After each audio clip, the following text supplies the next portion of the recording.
సంగీత, PHC Kuravi medical ఆఫీసర్ని మాట్లాడుతున్నాను. ప్రస్తుతం సీజనల్ వ్యాధులు వస్తున్న దానిలో ఎక్కువగా వైరల్ ఫీవర్స్ బాగా ఉన్నాయండి. ఈ వైరల్ ఫీవర్స్లో మనం చుట్టుపక్కల ఎక్కువ చూస్తున్నవి డెంగ్యూ కేసెస్. డెంగ్యూ అయి ఉండొచ్చు, లేదంటే అదర్ సీజనల్ వైరస్ల వల్ల కూడా రావచ్చు. వైరల్ ఫీవర్ అనేది మెయిన్గా వస్తుంది మనకి ఇప్పుడు. కానీ మన దగ్గర ఉన్న ప్రజలేమో ఆర్ఎంపీలతో ట్రీట్మెంట్ తీసుకోవడం ద్వారా వాళ్ళు ఎక్కువ యాంటీబయాటిక్స్ వాడుతున్నారు. వైరల్ ఫీవర్ వచ్చేసి మన బాడీలో సెల్ఫ్ లిమిటింగ్ ఉంటుంది. ఒకసారి సెల్ఫ్ లిమిటింగ్ అంటే ఒకసారి వచ్చిన తర్వాత దానంతట అదే మన బాడీ ఇమ్యూనిటీ డెవలప్ చేసుకుంటుంది.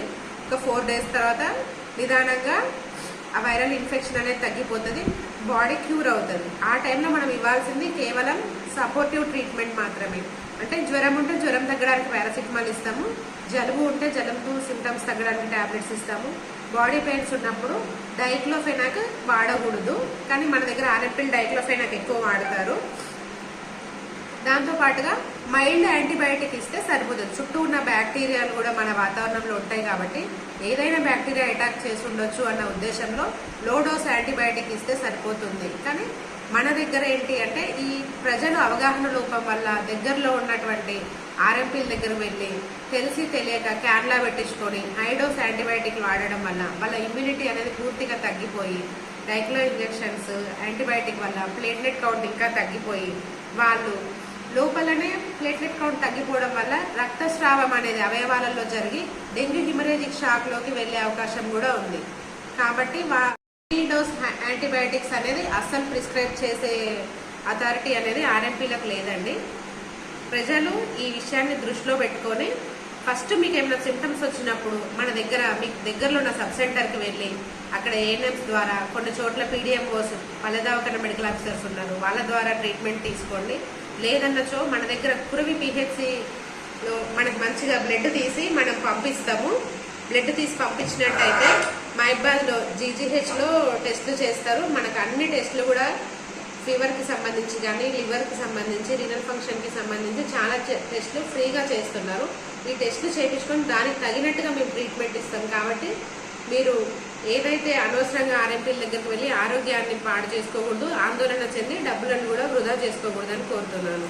దాంతోపాటు మనకి ఇన్ఫెక్షన్ వచ్చినప్పుడు మీరు తీసుకోవాల్సిన జాగ్రత్తలు ఏంటి అంటే ఎప్పుడు కూడా ఈ కాలంలో ఈగల కాలం ఎక్కువ ఉంటుంది కాబట్టి మనం వండిన ఆహార పదార్థాల మీద ఎప్పుడు మూతలు పెట్టి ఉంచండి. మూతలు లేకుండా ఉన్న ఆహార పదార్థాలు తీసుకోకూడదు. టైఫాయిడ్ అనేది కలుషితమైన ఆహారం నీరు వల్లనే వస్తుంది. కాబట్టి మనం తాగే నీరుని కాచి చల్లార్చిన తర్వాతనే వడబోసుకొని తాగండి. ప్లస్ తినే ఆహార పదార్థాలు కూడా అప్పటికప్పుడు వేడివేడిగా ఇంట్లో వండుకున్న ఆహారాన్ని తినడానికి ప్రియారిటీ ఇవ్వండి. బయట ఫుడ్ తినడానికి ప్రియారిటీ ఇవ్వకండి. బయట హోటల్స్లో ఈ రోజు పెట్టింది రేపు వేడి చేసి పెట్టడం అట్లా జరుగుతూ ఉండొచ్చు. మనం చూస్తున్నాం కొన్ని న్యూస్లలో కూడా. కేవలం కలుషితమైన ఆహారం వల్ల మాత్రమే టైఫాయిడ్ వస్తుంది. దోమలు కుట్టడం వల్ల మాత్రమే డెంగ్యూ, చికెన్ గున్యా, మలేరియా ఇవి వస్తాయి. మనం ఆహార పదార్థాల విషయంలో ఎంతైతే జాగ్రత్తగా ఉంటామో సేమ్ మన చుట్టుపక్కల పరిసరాలను శుభ్రంగా ఉంచుకోవడంలో కూడా వ్యక్తిగత పరిశుభ్రతతో పాటు పరిసరాల పరిశుభ్రత అనేది కూడా చాలా ముఖ్యము. మనం వాడేసిన టైర్లు, కూలర్లలో కొన్ని నీళ్ళు ఆగి ఉన్నా కూడా దోమ గుడ్డు పెట్టి అందులో వారం రోజుల్లోనే అది లార్వాగా మారి పైగా 5 రోజుల్లో అది రెక్కలు తెచ్చుకొని దోమగా ఎగిరిపోతూ ఉంటుంది. కాబట్టి ఇంటి చుట్టుపక్కల ఎక్కడ నీరు నిల్వ ఉండకుండా చూసుకోవాలి. మంచి నీటిలో కూడా పెరుగుతాయండి డెంగ్యూ దోమలు. కాబట్టి ఈ మంచినీరు అంటే మనం ఇవాళ పట్టుకున్న గాబులో కానీ బకెట్లో కానీ హౌజులలో ఇవాళ పట్టుకున్న నీరుని 3 రోజుల వరకు మార్చకుండా ఉన్నట్టయితే అందులో దోమలు గుడ్డు పెడతాయి. కాబట్టి ప్రతి 3 రోజులకు ఒకసారి ఆ నీరు అనేది పూర్తిగా పడబోసి మళ్ళీ దాంట్లో ఫ్రెష్ వాటర్ పట్టుకోండి. లేదు ట్యాప్స్ రావు మీకు రెగ్యులర్గా అనుకుంటే ఆ నీరుని వడబోసుకొని వాడుకోండి. అందులో లార్వా ఉండేటట్టు మాత్రం చూసుకోకండి. నీళ్ళల్లో కనిపించే చిన్న తోక పురుగులే దోమలు అవుతాయి రేపటి రోజు. కాబట్టి ఈ వ్యక్తిగత పరిశుభ్రత, ఆహార విషయంలో జాగ్రత్తలు తీసుకుంటూ పరిసరాల పరిశుభ్రతతో మనం ఈ వస్తున్నటువంటి సీజనల్ వ్యాధులని చాలా ధైర్యంగా ఎదుర్కోవచ్చు.